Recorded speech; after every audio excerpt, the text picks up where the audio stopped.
Muy buenas noches, tengan todos ustedes. Son las 8 en punto y como lo hemos hecho ya hoy iniciando la semana 22 de manera ininterrumpida, todos los días de lunes a viernes a las 8 de la noche, estamos transmitiendo hoy completamente en vivo a través de la plataforma Zoom y simultáneamente a través del Facebook Live de Yo Soy Médico 17, a quien como siempre agradezco el favor de facilitarnos su plataforma para llegar a más profesionales de la salud. El día de hoy nos ven de Chile, Colombia, Nicaragua, Bolivia, República Dominicana. Vamos a ver de qué otros países se van conectando. Por supuesto, Estados Unidos y México especialmente. Como usted veía en la pantalla de inicio, si usted es jefe de enseñanza o jefe de servicio en un hospital público o privado y requiere una de las pláticas de Medical Legal Center, por favor, no duden en contactarnos para poderlo agendar sin ningún costo en estos momentos para profesionales de la salud.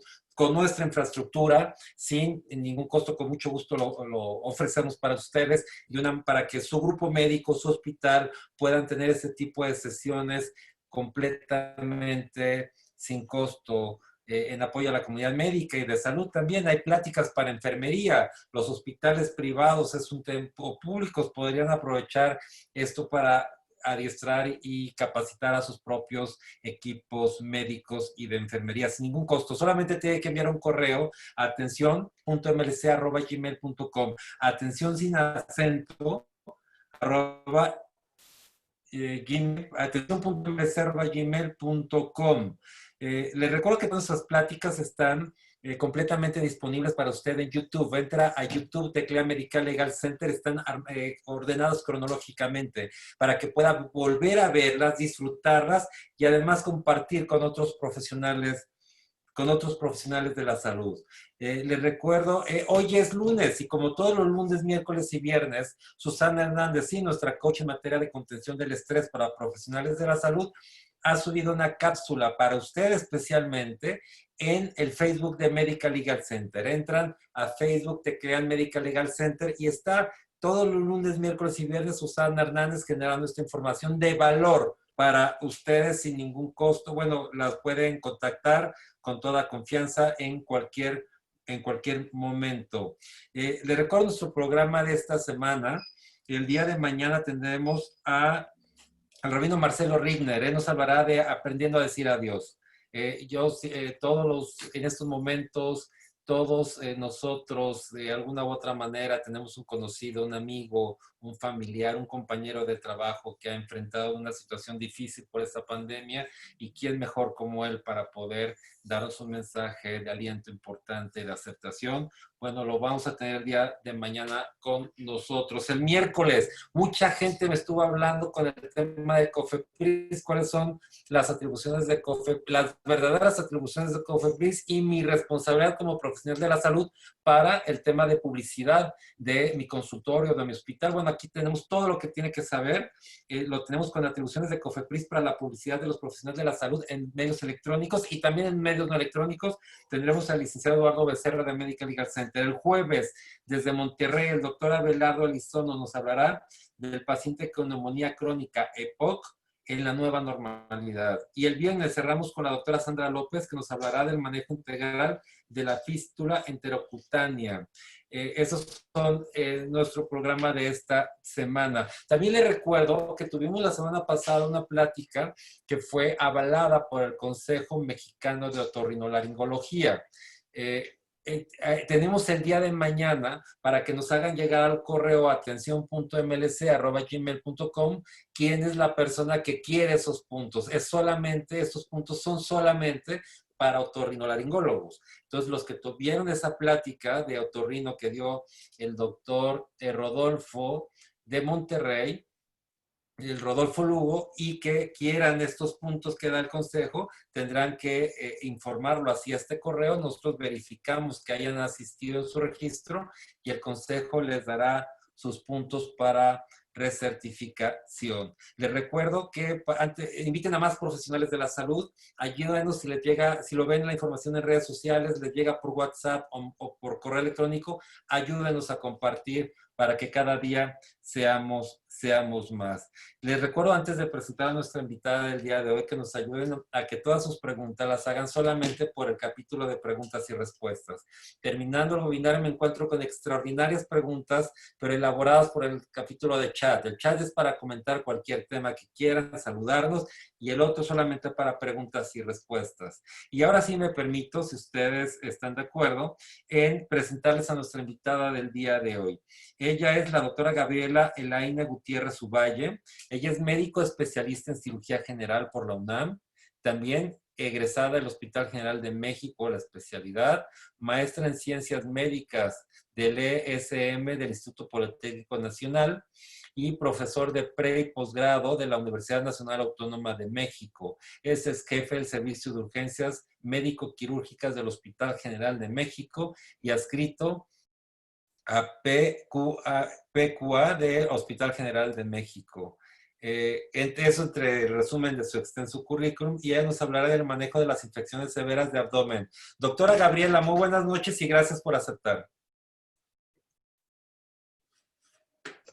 Hola, muy buenas noches a todos. Tengo un problema con mi cámara, no sale mi imagen, pero espero que la presentación la podamos ver sin ningún problema. Muchas gracias a licenciado Abraham por la invitación para estar con ustedes y compartir un poquito de lo que hacemos en el Hospital General. Doctora, no, gracias por usted por haber aceptado. Yo quiero señalar además que todos nuestros invitados lo hacen de manera altruista. Esta es una forma de generar valor y una forma de aportar a la comunidad médica, y eso no tiene valor. Doctora Gabriela, la dejo con el mejor público, que son los profesionales de la salud, y nos vemos en la sesión de preguntas y respuestas. Muchas gracias.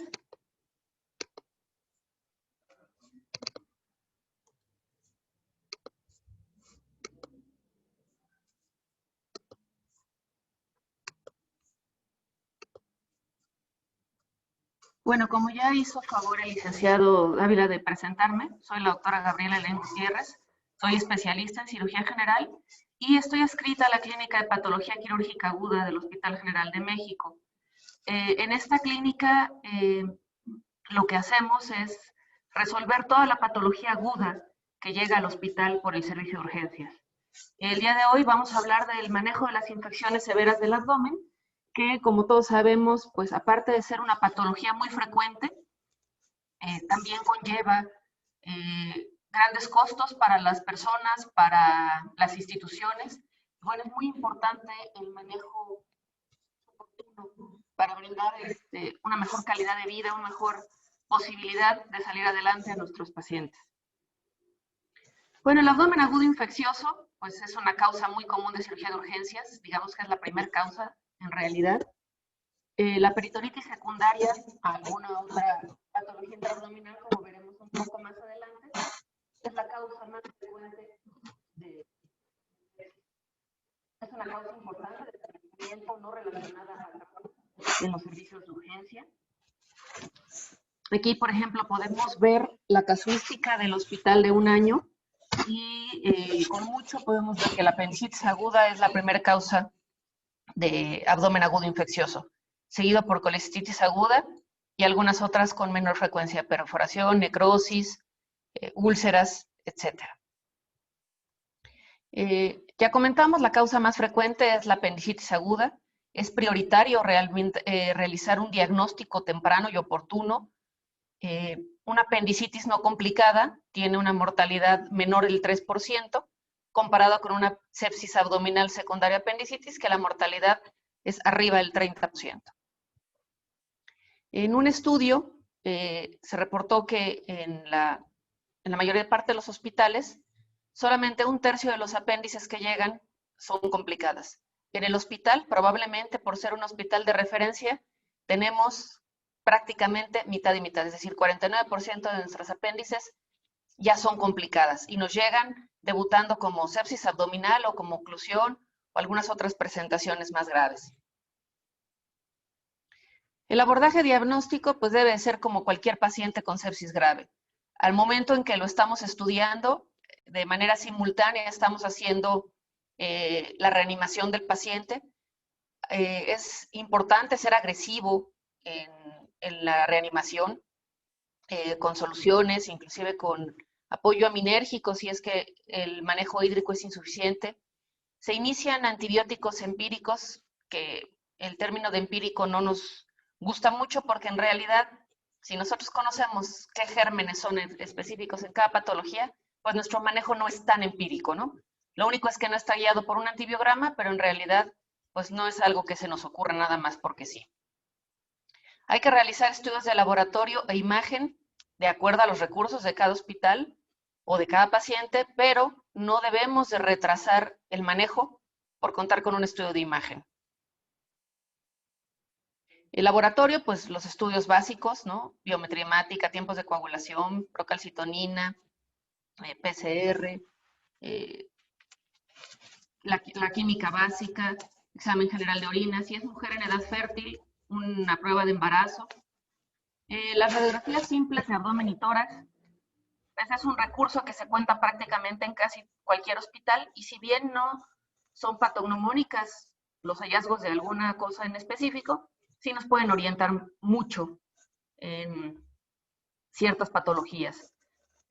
Como en la imagen que tenemos aquí, pues la presencia de aire libre subdiafragmático nos habla de una perforación de víscera hueca, cuyo manejo es claramente quirúrgico, aunque no podamos saber en específico, con solo la imagen, qué órgano está afectado. También podemos contar con ultrasonido, que es un estudio barato, es accesible, con la consideración de que es operador dependiente, o bien una tomografía que es muy útil en casos inciertos o en cuadros modificados por medicamentos. Sin embargo, es un estudio más invasivo por la utilización de medio de contraste. Si el paciente tiene alguna alergia conocida, pues hay que dar esquema de Kelly que puede retrasar hasta 8 o 12 horas la realización del estudio y bueno, pues es bastante más cara. Sin embargo, específicamente para sepsis abdominal, la tomografía es el estándar de oro. Nos permite ver la extensión, si hay correcciones únicas, múltiples, y muchas veces nos permite encontrar el órgano que es la causa de esa sepsis. Sin embargo, como les dije en un inicio, no por contar con un estudio de imagen debemos de retrasar el abordaje terapéutico de un paciente. Es decir, si yo creo que un paciente tiene sepsis abdominal, no importa si no tengo el diagnóstico del órgano que lo está causando. O sea, no importa si no tengo la certeza que es una apendicitis comparado con una enfermedad diverticular, por poner un ejemplo. Si por tener una tomografía voy a retrasar 8 o 12 horas el manejo en lo que se va a otro hospital, no debe de ser así. En sitios donde no se encuentra una tomografía, se puede utilizar el ultrasonido. Es más económico, es más accesible, pero como les comentaba, pues tiene la consideración de ser operador dependiente y que en pacientes con mucha distensión abdominal por gas, las imágenes luego pueden no ser las idóneas porque el aire interfiere con las mismas. Aquí, por ejemplo, tenemos comparado el mismo paciente, el A que es un ultrasonido y el B que es una tomografía. Entonces, sí es muy superior la tomografía, pero uno debe de aprender a utilizar los recursos con los que se cuenta. El manejo ya quedamos que es simultáneo al abordaje diagnóstico. En cuanto el paciente sea valorado por el cirujano, debe de iniciarse la terapia con analgesia. No hay por qué dejarlo en un grito de dolor hasta que llega la cirugía. Basta con que ya haya tenido una valoración quirúrgica para que se le empiece el esquema. Los antibióticos ya quedamos que se utiliza el término de empírico, aunque no sea lo más acertado.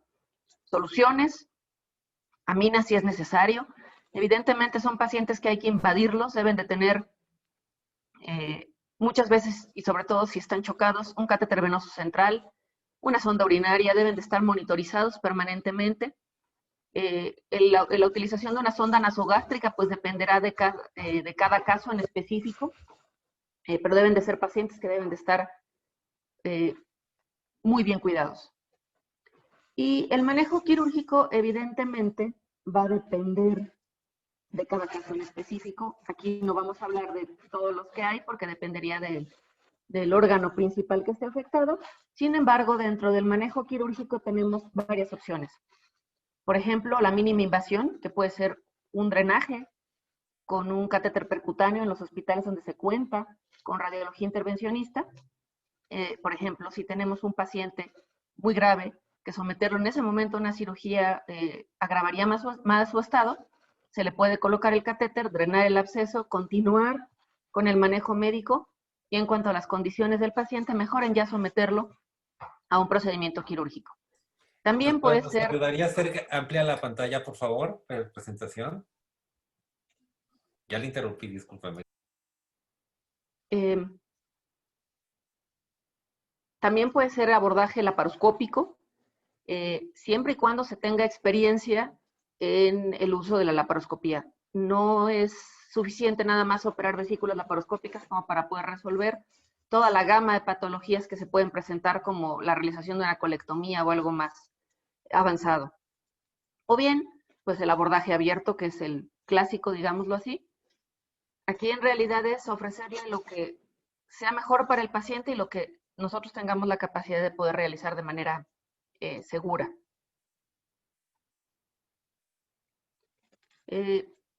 Los puntos básicos en el manejo de estos pacientes, pues uno, determinar la causa de la peritonitis, de ser posible. Hay veces que el abdomen está con un estado tan afectado que puede ser muy difícil encontrar el sitio principal. Sin embargo, uno debe hacer una búsqueda exhaustiva. Drenar las colecciones, quitar todo el tejido necrótico, aunque a veces inclusive eso conlleve quitar fragmentos de la pared abdominal si están afectados. Y bueno, un punto fundamental es el control del origen o de la causa. Si nosotros entramos, lavamos, pero no hacemos más por encontrar el sitio causante, pues esa sepsis se va a convertir en una sepsis persistente, que cada vez va a ser más difícil de manejar y cada vez va a ser más difícil sacar al paciente del estado séptico grave. El control de la fuente, quedamos, siempre debe de procurarse que se realice desde la cirugía inicial. A los pacientes les va mucho mejor si en la primera cirugía podemos controlar esta, aunque pueda requerir una segunda o tercera cirugía para lavados, para consolidar el tratamiento inicial. Debemos de procurar que en la primera se haga la cirugía lo más completa posible. Según el estado de gravedad de los pacientes y de la causa que lo provoca, podemos dividirlos en 3 categorías que pueden marcar un poquito qué tanto podemos en una sola cirugía resolver la patología del paciente. Los pacientes que requieren control de la fuente de manera inmediata, que tienen mucha mortalidad si el tratamiento se retrasa, por ejemplo, la fascitis necrotizante, que avanza de manera muy rápida, infecciones intraabdominales, en que el paciente, a pesar de la reanimación, no mejora o se está deteriorando más, y en los cuales la resucitación debe ser simultánea casi a que salgan los estudios de laboratorio y llevarlos de inmediato a cirugía, ¿no? Como en las 2 imágenes, ¿no? Tenemos una necrosis gástrica completa, que pues esa no iba a mejorar de otra manera y que estaba empeorando rápidamente el paciente. O en la imagen inferior, que es de una cirugía laparoscópica de una úlcera perforada. También tenemos el segundo grupo de pacientes, que son aquellos que requieren el control de la causa en cuanto el paciente sea reanimado, corrigiendo todas las alteraciones hidroelectrolíticas que el paciente tenga. Esto se debe realizar en un periodo razonable de tiempo, es decir, 4 o 5 horas, no 3 días. Y muchas de las sepsis abdominales entran en este grupo. Por ejemplo, un paciente con un absceso periapendicular. Y por último, el tercer grupo de pacientes que no requieren control de la fuente de manera inmediata, que puede ser pospuesto hasta limitar el proceso inflamatorio.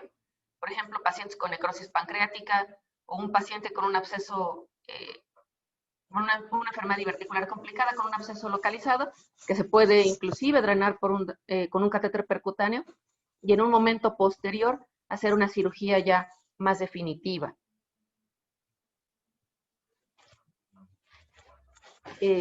También es importante en estos pacientes que de manera muy temprana se inicie el apoyo nutricional. Aunque el cuadro sea agudo, rápidamente esos pacientes se nos van a desnutrir y eso va, si es que no tienen ya cierto grado previo, y eso va a impedir una adecuada evolución. Lo ideal siempre va a ser utilizar el tubo digestivo, vía oral, sonda nasogástrica, sonda nasoyeyunal, gastrostomía o yeyunostomía, dependiendo cada caso. Si no podemos lograr las metas del paciente solo con vía oral, o bueno, utilizando el tubo digestivo, podemos utilizar una dieta mixta, que es enteral y parenteral, o si por las condiciones del paciente no es posible utilizar nada del tubo digestivo, pues hay que utilizar una nutrición parenteral total, intentando migrar a la mixta o a la enteral lo antes posible. Que un paciente esté en terapia intensiva intubado no es contraindicación para usar la vía enteral, ¿de acuerdo? Se puede colocar una sonda nasoyeyunal, por ejemplo, y nutrir a ese paciente. De hecho, la nutrición enteral tiene menos contraindicaciones, por así decirlo, en el paciente grave comparado con la nutrición parenteral total. Entonces hay que procurar, en cuanto se pueda, iniciar la vía enteral o el apoyo nutricional. Evidentemente, en pacientes extremadamente graves, pues la nutrición no es lo prioritario y se puede uno esperar unos días, pero en cuanto empiece a mejorar el paciente hay que iniciarlo.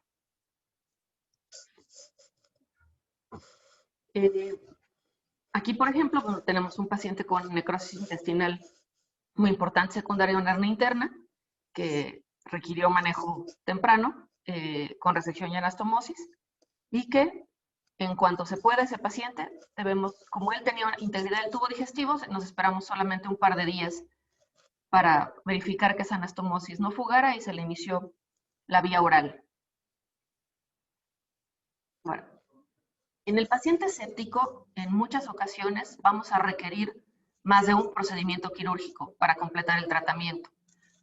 Nosotros nos apoyamos mucho en la escala de Mannheim, que nos ayuda, según la puntuación, a predecir de cierta manera qué pacientes van a requerir más de un procedimiento quirúrgico. También en pacientes muy graves, vamos a utilizar un término que inicialmente se acuñó para cirugía de trauma, pero que aplica perfecto para paciente grave, que es la cirugía de control de daños. En un paciente inestable con sepsis abdominal, vamos a realizar una laparotomía abreviada, es decir, hacer lo mínimo indispensable para que la sepsis no se perpetúe, mandar al paciente a una terapia intensiva que mejore en condiciones y posteriormente realizar en uno o más procedimientos lo que falte para completar el tratamiento quirúrgico de este paciente. Ahora, a los pacientes que se les realiza cirugía de control de daños, podemos optar por dos maneras para manejar ese abdomen. Una es el abdomen abierto, que puede ser con una bolsa de Bogotá, que vamos a ver un poquito más adelante, o hay métodos de cierre temporal, como la utilización de mallas de doble componente, como el parche de Whitman, que son más caros, o la terapia de presión negativa, que tiene muchas ventajas y que mencionaremos un poquito más adelante. En el abdomen abierto, que tenemos el manejo convencional con bolsa de Bogotá o las mallas dobles, es algo que se ha utilizado durante mucho tiempo, sin embargo tiene sus consideraciones. Digamos que es una técnica expectante, o sea, nos permite cerrar o aislar la cavidad de manera muy rápida al colocar la bolsa o la malla. Sin embargo, no confiere nada extra al paciente, no nos ayuda a mejorar esa sepsis, únicamente es una manera rápida y que no quede atención el abdomen para aislarlo.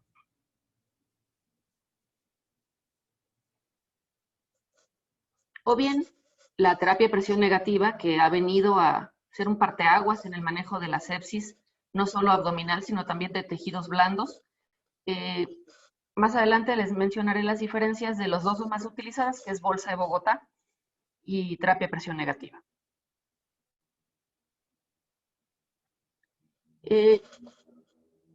También dentro de este grupo de pacientes podemos tener dos escuelas, digámoslo así.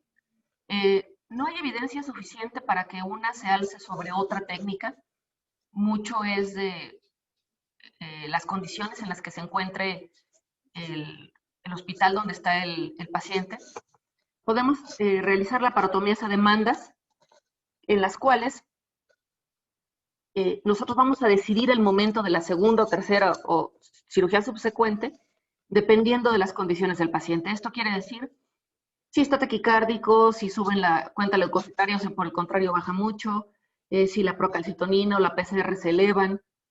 Los datos clínicos y el laboratorio nos van a decir en qué momento reoperamos a ese paciente. Sin embargo, por ejemplo, en hospitales donde se cuenta con muy poco personal, con suficiente experiencia, es decir, por ejemplo, un hospital que solo tenga médicos internos y adscritos, puede ser que por la carga de trabajo no nos demos cuenta a tiempo que ese paciente ya requería la cirugía. Entonces, retrasemos el momento operatorio con las consecuencias que puede llevar. En lugares así, lo mejor es las laparotomías programadas, que tienen el riesgo de operar de más al paciente. En estas, los pacientes se operan en un lapso entre 24 y 72 horas, sí o sí, hasta que el cirujano diga, esta cavidad ya está limpia y controlada y la voy a cerrar. Y aquí está el nivel de evidencia para esta técnica. Lo que les comentaba, las laparotomías a demanda, pues la base es la valoración clínica, que el paciente tenga abdomen agudo, que el dolor abdominal en lugar de mantenerse o irse disminuyendo, incremente, que el paciente tenga datos de respuesta inflamatoria sistémica, que la cuenta leucocitaria se incremente o bien disminuye. Acuérdese que también la leucopenia es un dato de alarma, ¿de acuerdo? O que la procalcitonina también se eleve. Y las laparotomías programadas, cada 24 a 72 horas, independientemente del estado clínico del paciente, hasta el momento en que decidamos hacer el cierre.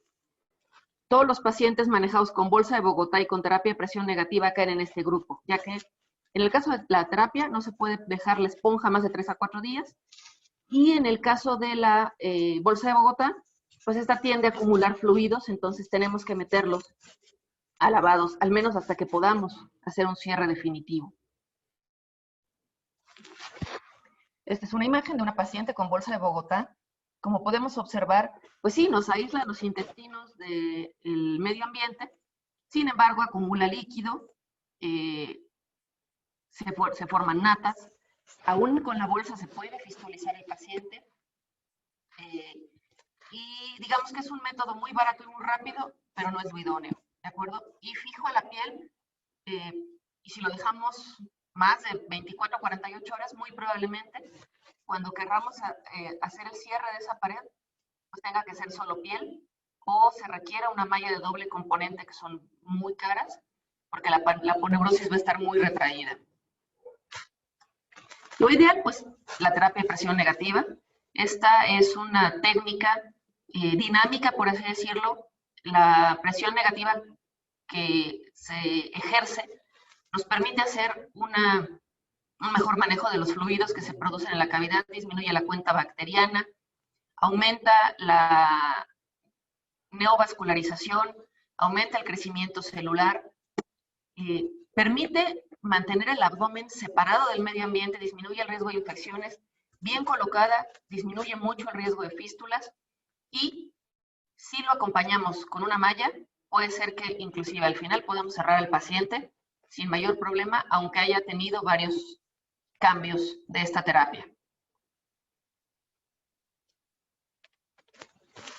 Aquí pues ya les había yo comentado la diferencia entre la técnica de demanda y contraprogramada. Pues la de la demanda es que podemos retrasar un tratamiento, sin embargo puede ser que ocupemos menor número de procedimientos, con menor exposición anestésica y menor manipulación de los órganos. Por muy cuidadosos que seamos, cada vez que manipulamos las asas, tenemos un riesgo de despulir y de que se fistulice. Y bueno, las fístulas, pues como todos sabemos, son pues, algo muy grave, con una morbimortalidad muy alta y que aumenta los costos hospitalarios muchísimo y alarga las estancias hospitalarias inclusive por meses. La desventaja de la programada, pues es que de la demanda es que podemos retrasar el manejo si no estamos muy a pendiente del paciente, por lo cual requiere un equipo de vigilancia. Ahora, comparada bolsa de Bogotá con terapia de presión negativa. La bolsa de Bogotá es muy barato, inclusive podemos usar las mismas bolsas de solución con las que estamos lavando al paciente.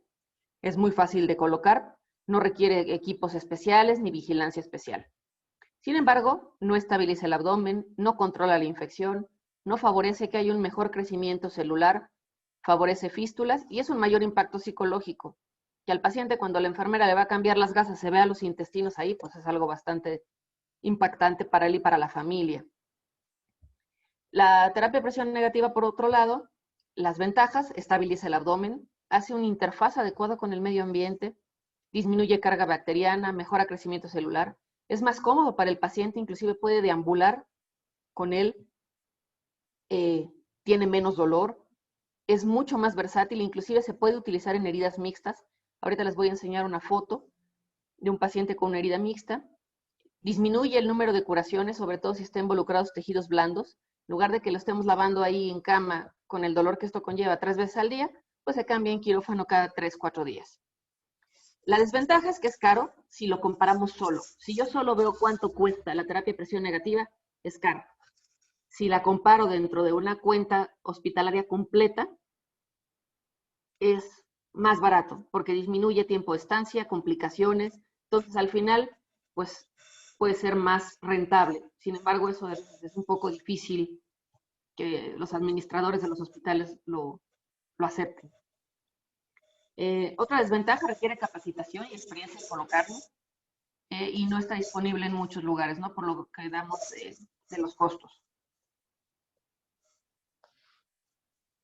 Aquí, por ejemplo, tenemos un muchacho que tuvo una sepsis abdominal por apendicitis complicada y que además tenía una hernia inguinal, y la infección viajó por el canal inguinal y nos hizo un Fournier, y además tenía una perforación en el diafragma del lado derecho con un empiema de ese lado. Se le colocó la sonda endopleural derecha, se le colocó terapia de presión negativa tanto en abdomen como en la región inguinal, y con 2 cambios se pudo cerrar al paciente sin mayor problema. Inclusive la perforación diafragmática cerró por la presión negativa y por la sonda endopleural. Entonces, como les comentaba, es muy versátil, tanto para solo sepsis abdominal como cuando se asocia a fascitis de la pared, que no es algo tan infrecuente. Y bueno, como resumen, los objetivos del manejo, pues a corto plazo es el control de la fuente. Ya quedamos que esto es un paso fundamental. Si no controlamos la fuente, esa sepsis va a ser persistente. Retirar tejido o material extraño o muerto. Todo lo que ya esté necrótico hay que quitarlo. Dejarlo ahí a ver si se recupera, pues es algo absurdo, ¿no? Si hay áreas de tejido de características dudosas, las podemos dejar hasta un siguiente procedimiento, pero el tejido claramente necrótico hay que retirarlo. Hay que verificar la integridad del tubo digestivo, sacar estomas si es necesario. Hay que evitar hacer más orificios de los necesarios. Si el intestino afectado es muy alto, por ejemplo, yeyuno, y vamos a decidir sacar un estoma, pues mejor sacar ambas bocas, o sea, un estoma en escopeta, para poder también nutrir al paciente de manera enteral, sin tener que apoyarnos únicamente de NPT.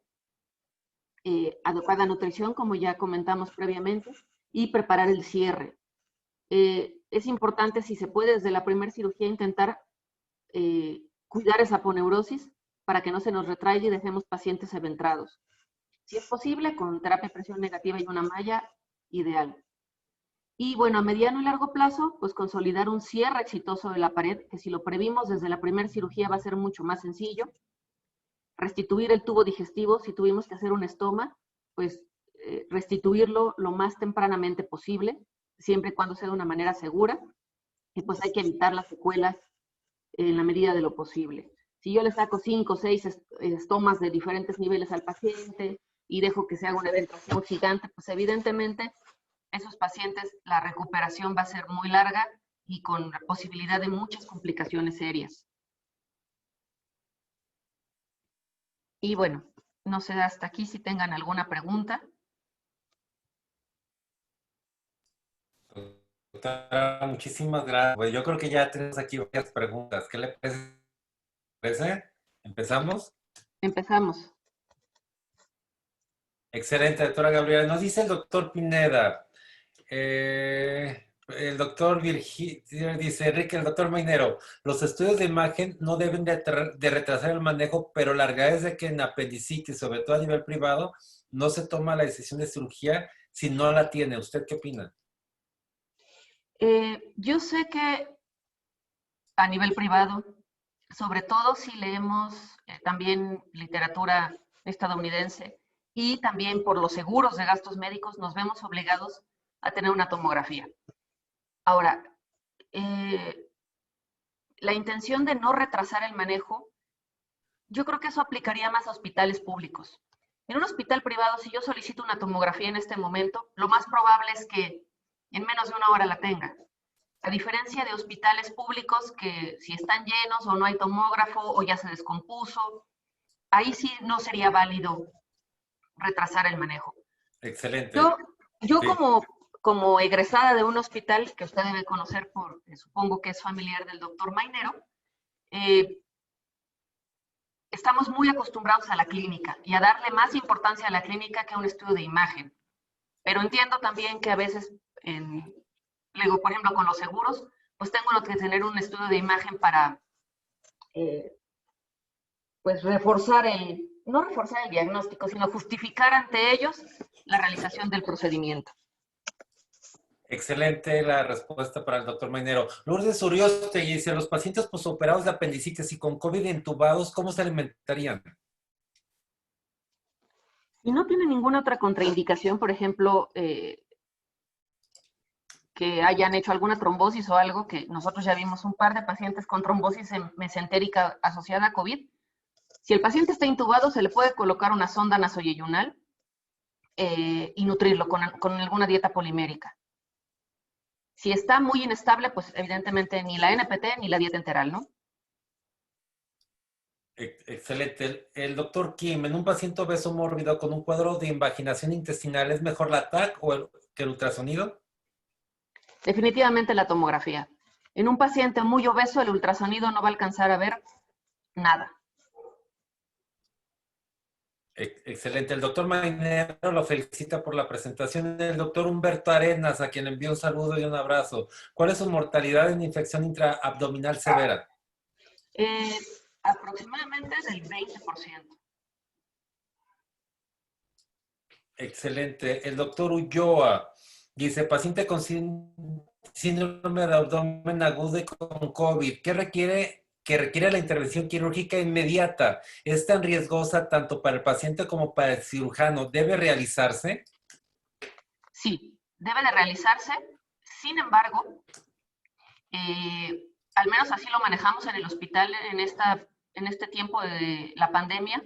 Eh, el paciente se operaba lo antes posible, pero sin brincarnos absolutamente ningún paso de toda la metodología que se estableció en el hospital del traslado del paciente, la vestimenta del equipo, al final de la cirugía, dónde pasaba el paciente y el quitarse el equipo de protección. O sea, se le debe de brindar la atención al paciente, pero no obviando pasos para la protección del personal. Excelente, porque entonces traemos un tema de seguridad y bueno, saldría una complicación por la otra, ¿no? El doctor Reina, José Roberto Reina, ¿no considera que dadas las múltiples patologías a las cuales nos enfrentamos, SIDA, COVID, uso de drogas, que acompañan el cuadro de abdomen agudo, sería mejor que todos los hospitales generales cuenten con tomógrafos para afinar los diagnósticos y mejorar el pronóstico de nuestros pacientes? Por supuesto que todos los hospitales deberíamos de contar por lo menos con un tomógrafo, pero desgraciadamente pues no somos un país que tenga pues los recursos para eso, entonces debemos de optimizarlos y no caer en el a todos pídele tomografía y dejarlos, si tenemos pocos recursos, pues usarlos lo más juiciosamente posible. Excelente. El doctor Humberto Arenas, cuando dice malla de doble componente, ¿se refiere al parche de Whitman? Malla de doble componente, las que son de polipropileno por un lado y del otro lado puede ser PTFE, ácidos omegas, eh, básicamente, como la dual mesh. Excelente. La doctora Leticia Vázquez, ¿qué posibilidad existe de sobrevida ante complicación con fascitis necrotizante y en su experiencia es frecuente? Las posibilidades de sobrevida evidentemente van a depender de muchos factores, qué tantas otras comorbilidades tiene el paciente y nosotros desgraciadamente sí no es infrecuente que veamos sepsis abdominal junto con fascitis necrotizante, ya sea por fascitis periestomal o como el caso que les enseñé, que le fue muy bien, pero era un paciente muy joven, o sea, no era diabético ni ninguna otra cosa. Pero sí va a depender mucho de las comorbilidades y de qué momento logremos nosotros incidir. Un problema que nosotros tenemos mucho es que al ser un hospital de referencia, muchas veces los pacientes no nos llegan de primera instancia, sino nos llegan ya operados con alguna Muy otra manejado. complicación. Sí. Exacto. El doctor Sergio Utofa, quien envió un saludo, él está en Reynosa. ¿Es conveniente la toma de cultivos al momento de efectuar el acto quirúrgico? ¿Ustedes utilizan alguna escala para decidir reintervención quirúrgica? Sí hay que tomar cultivos. Lo ideal serían cultivos de tejidos. Eso que hacemos de mandar la muestra del material purulento no es lo adecuado. Sin embargo, no siempre se cuenta con que se hagan las tomas, los cultivos de tejidos. Y nosotros nos basamos mucho en la escala de Mannheim, pero pues también en el estado clínico del paciente. Fundamental, la clínica siempre muy Sí. importante. La cirugía de control de daños justifica el contar con una cama en la terapia intensiva. De otra manera, el paciente en sala general tiene más riesgo de complicarse. ¿Esto justificará, a pesar de las condiciones, la inestabilidad del paciente, resolverle en un solo acto quirúrgico? Eh, Evidentemente un paciente que está tan grave que nosotros nos estamos planteando la posibilidad de solo hacer cirugía de control de daños debe de contar con una cama de terapia intensiva. Y eso no porque hagamos la laparotomía abreviada o la hagamos completa. Si el paciente está tan grave, de cualquier manera va a requerir una terapia intensiva. Si estamos en un hospital donde no contamos con ella, puede ser más prudente y si es posible, de entrada, enviarlo a otro lugar. Si yo opero un paciente que está tan grave y no tengo una terapia y lo voy a sacar a una recuperación, a que lo cuide un interno, pues no le estoy ofreciendo mucho al paciente. Sí, o a lo mejor estamos sometiendo un riesgo innecesario. Hay procedimientos que forzosamente requieren terapia para poder llevarlos a cabo. Sí, Eh, bueno, le manda saludos el doctor Salvador López, el doctor Francisco Reyes, dice, excelente presentación. Pacientes con abdomen agudo programados al LAPE urgente, debe contar con TAC abdomen y por lo menos rayos X de tórax para valorar el grado de afección pulmonar durante esta pandemia. de hecho, lo ideal sería, ahorita hablando de COVID, que todo paciente que llega con abdomen agudo se le realice una tomografía tóraco-abdominal. ¿Por qué? Porque inclusive el COVID puede darnos cuadros abdominales, o sea, de dolor abdominal o cuadros de patología abdominal. Como les comenté, tuvimos ya un par de pacientes que sin ningún otro factor de riesgo debutaron como una trombosis mesentérica. Y la tomografía nos permitiría ver tanto el estado del respiratorio como confirmar el diagnóstico. Ahora, si solo pudiéramos tener de una región, yo le pediría la de tórax para descartarlo del COVID y me guiaría más por la clínica en el caso abdominal. Excelente. El doctor Reyes, pues además porque tenemos más información de un padecimiento que de otro, quizá. El doctor Exacto. Reyes, ¿cuál es la incidencia de la formación de fístula enterocutánea? Depende de la patología. Eh, una cifra exacta no se la puedo dar, pero le digo, va a depender mucho de la patología. O sea, si el paciente llega con nosotros por una apendicitis, el riesgo de formación de fístula es mucho menor que si el paciente tiene una enfermedad de Crohn o un CUSI o hicimos anastomosis. O sea, depende de varios factores. Excelente. El doctor Clemente dice, estoy de acuerdo con usted, la clínica es lo más importante, solo tomar los estudios para poder tener la evidencia, pero evidentemente la clínica es lo más importante. La doctora Lourdes Eugenia, que le envió un saludo, ella está en Tuxtla y tuvimos este fin de semana un curso con ella, dice, ¿por qué el género mujer implica más riesgo? En el caso de sepsis abdominal, ¿Sí? en realidad depende de la patología que lo cause. Apendicitis en mujeres adultas es igual el riesgo que los hombres. Sin embargo, toda la patología ginecológica que puede causar sepsis abdominal, pero per se, pues no habría un motivo. Excelente. Humberto Arenas, en abdomen abierto, ¿cuál es su porcentaje de fístula enteroatmosférica? Doctor, la cifra exacta no la tengo. Sin embargo, cuando nosotros los operamos de primera instancia y los podemos manejar con terapia de presión negativa, el porcentaje de pacientes con formación de fístulas es realmente muy bajo. El problema es cuando ya nos llegan fistulizados. Excelente. Dice la doctora Elizabeth López, a quien le envío un saludo. Ella está en Aguascalientes. Dice, no es mi área y sin embargo me mantuvo atenta e interesado toda la plática. Disfruté aprendiendo. Me encanta ver mujeres capaces y empoderadas. ¿Cómo ve, doctora Gabriela? Ya eres Muchas, muchas flores. muchas gracias, muchas gracias. ¿Usted recomendaría una cirugía de mínima invasión en un abdomen agudo secundario a apendicitis complicada con inestabilidad hemodinámica? De hecho, la inestabilidad hemodinámica es una contraindicación para abordaje laparoscópico, sea cual sea la causa. Uno, el abordaje va a ser más lento. Desde la preparación de la sala, el abordaje es más lento.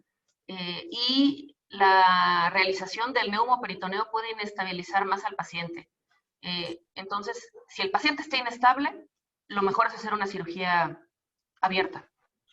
El doctor Utov, ¿qué opina de la escala de Kiewit para decidir reintervenir nuevamente al paciente? De hecho, lo ideal es utilizar más de una escala para tener una mejor decisión. Evidentemente, uno debe de utilizar las escalas que, con los elementos que tenemos en nuestro propio hospital, podamos realizar y con la que más estemos familiarizados. Excelente. La doctora Lucila Valderas, ¿la mortalidad en pacientes quirúrgicos infectados aumenta en pacientes COVID? Lo que hemos visto es que un paciente, de hecho lo comparamos con la mortalidad que tuvimos el año pasado en el mismo periodo de tiempo, y pacientes con sepsis abdominal igual de severa que los del año pasado, pero que además tenían COVID, la mortalidad se incrementó de manera importante. No le puedo dar todavía una cifra exacta, pues bueno, todavía no hemos terminado esta pandemia, pero sí se ha visto que tienen peor pronóstico.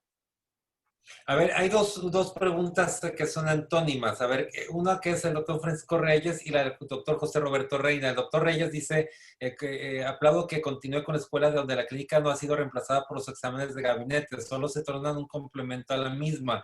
Y el doctor Reina dice, no cree que tiene un riesgo el operar a un paciente sin tomografía y que de no resultar la clínica tenga una consecuencia legal. ¿Usted qué opina? Están las dos controversias.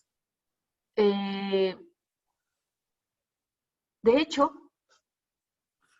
legalmente, si yo tengo fundamento con un muy buen expediente clínico, que por laboratorio, por clínica, por interrogatorio y por exploración física se justifique, no tendría por qué tener un problema legal. Evidentemente, si voy a decidir no tomar un estudio de imagen en un paciente que no esté complicado, vamos, porque si el paciente está complicado, yo creo que si nos sentamos con la familia y con el paciente y les explicamos lo que puede conllevar el retraso y que tenemos un porcentaje de, digámoslo, error diagnóstico, yo creo que cualquiera lo puede entender bien. Pero en un paciente que no está complicado, yo le puedo decir a la familia, mire, las posibilidades de diagnóstico, yo creo que es apendicitis, por ejemplo, que es lo que más vemos. La realización del estudio, por ejemplo, en medicina privada, pues es tanto más y tanto tiempo más. Y ellos tienen que tener la capacidad de decidir. Ahora, si un familiar y un paciente, yo les expliqué de manera completa y adecuada, y ellos me firman el consentimiento informado, yo no tendría por qué tener un problema legal, porque para eso estamos haciendo una buena relación médico-paciente. Yo creo que la base de todo, lo hagamos justificados o respaldados con o sin estudio de imagen, es una buena relación médico-paciente. Si no, aún con 20 tomografías me pueden demandar. Sí, y sin embargo, le reitero, entonces, ¿cuál es la pregunta? Aún generando una buena relación, un caso el suyo, o sea, un familiar suyo que estuviera en esta posición y la hace solamente con la clínica, o sí haría el tema de tomografía? O sea, usted Sí, lo hace con la clínica. si clínicamente yo no tengo duda, Excelente, aunque felicito, sea muy mi bien. mamá, la opero.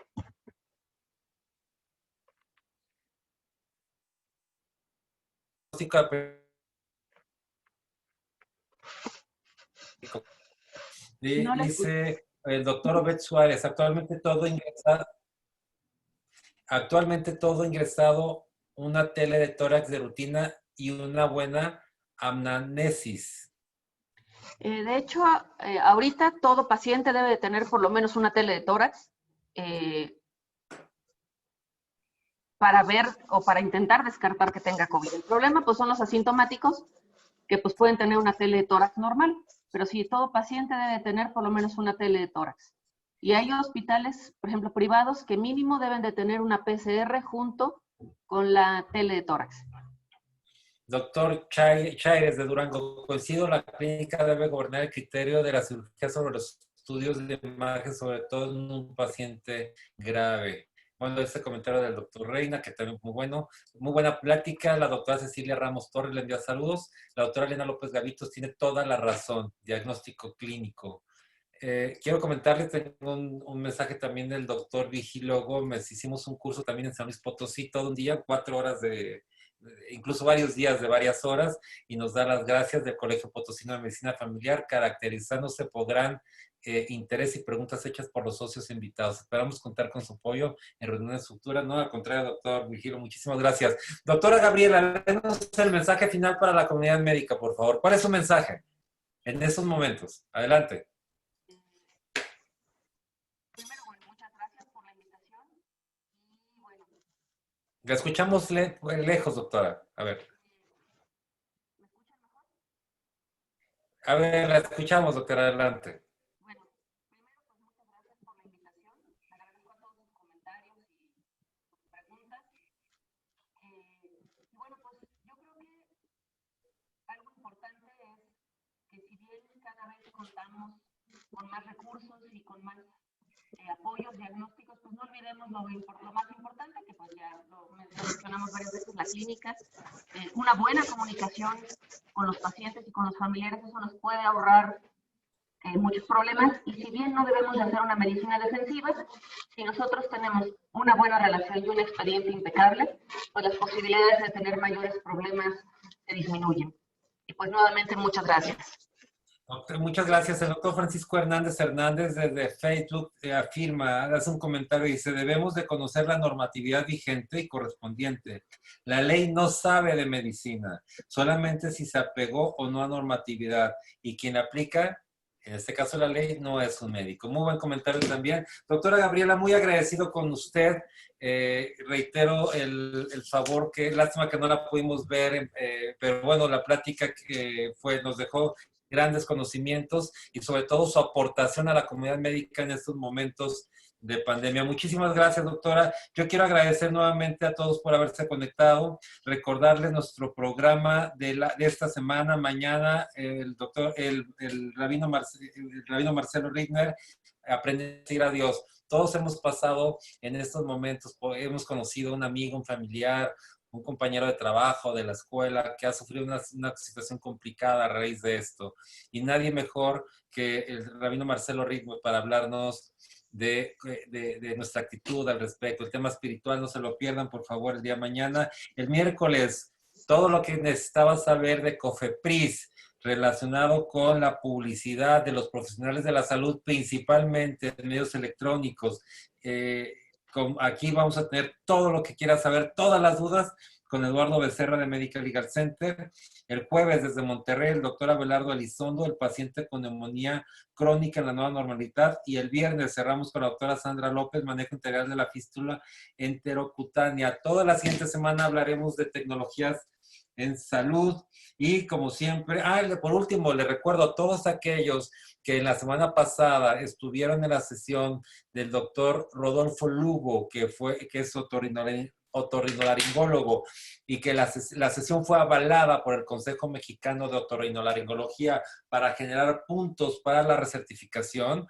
mañana es el último día que tenemos que enviar la asistencia a aquellas personas que quieran esos puntos. Se aplica solamente para otorrinolaringólogos. Si usted es otorrinolaringólogo, estuvo la sesión, no tiene más que enviar un correo a atención.mlc@gmail.com, atención sin acento.mlc@gmail.com, solicitar el tema de que quiera los puntos del consejo y el consejo estará expidiendo la constancia correspondiente. No me queda más que agradecerles. Los veo mañana, va a estar bueno. El miércoles, toda la semana. Muchísimas gracias a las 8 de la noche. Gracias por el favor de su asistencia. Gracias nuevamente. Hasta mañana.